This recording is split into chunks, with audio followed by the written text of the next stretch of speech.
Any idea where Egyptians deposit their money, Sherman? Sure, the banks of the Nile. Oh, well, I guess they do. At any rate, that's where we're going today. Where? To the banks of the Nile. To deposit money? No, to meet Egypt's most famous and beautiful queen, Cleopatra. I instruct the chairman to set the Wayback Controls for the year 42 B.C. And the place, Cleopatra's royal palace. Unfortunately, when we arrived, we found the queen in the midst of having a shave. Hokey smokes! I didn't know she had a beard. She didn't. This was her evil brother, Prince Ptolemy. Oh, boy, now that I'm the ruler of Egypt, I'm really going to liven things up around here. Excuse us, your royal Ptolemy, sir, but where's Cleopatra? Floating down the Nile on a raft, and in about 2 seconds, the crocodiles should have her.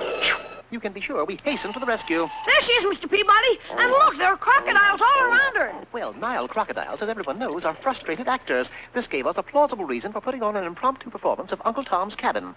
I'll get you, little Eva. You won't get away from me. Oh, no, you won't, you nasty Uncle Tom. I shall cross yonder ice floes and escape from you. Well, the crocs, as I knew they would, pretended they were blocks of ice and gave a sterling performance. Sherman or little Eva dashed out across them with myself or Uncle Tom in warm pursuit. By the time we reached the far shore, we had not only picked up some new members from the Screen Actors Guild, but Cleopatra as well. Thank you, little doggy, for rescuing me. I am not a little doggy, Your Highness. I am Mr. Peabody. And I'm Sherman. How come you're not marching to the sea? That was General Sherman, madam. This one is only a second lieutenant.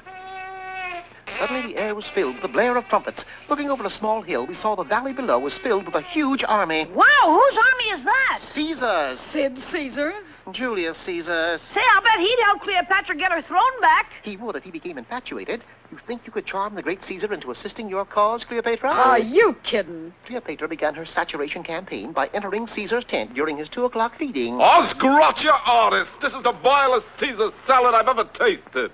Who's got the salt? Here it is, Julie, baby. You want some pepper, too?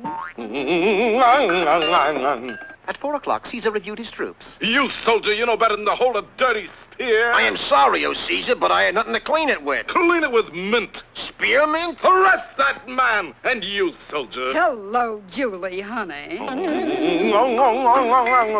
The crowning blow came when the great man dictated a letter that was to be sent back to Rome. And I shall return during the Ides of March. Is that all, sir? That is all. Sign it yours sincerely, Julie, baby. Julie, baby? Oh, I must be going mad. Leave me. I seem to be haunted by the voice and face of a beguiling vixen. Perhaps I have a virus. You look good to me, Julie Tiger. Even the mirror looks like her. By morning, Julius Caesar was on the verge of an unnervous breakdown, and that's when Cleopatra, escorted by 2 Egyptian guards, who resembled a boy and a dog, had it out with him. You're devastatingly beautiful, you minx, you. Say you'll go steady with me. She will if you'll attack Ptolemy and kick him off the throne. Caesar, of course, would do anything, so that afternoon he and his vast legions lined up in front of Egypt's royal palace. Spear throwers, attack!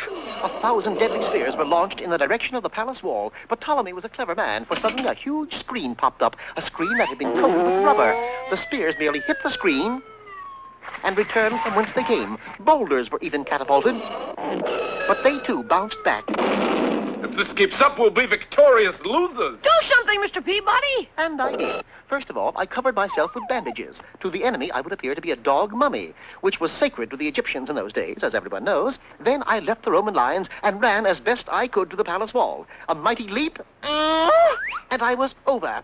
1 hour later, I returned to Sherman, Caesar, and Cleopatra. You may renew the assault, Julius. But what good'll it do? I insisted he follow my orders. A barrage of boulders was again sent flying at the walls, and again the rubber screen popped up, only this time there was a gaping hole in it, courtesy of yours truly.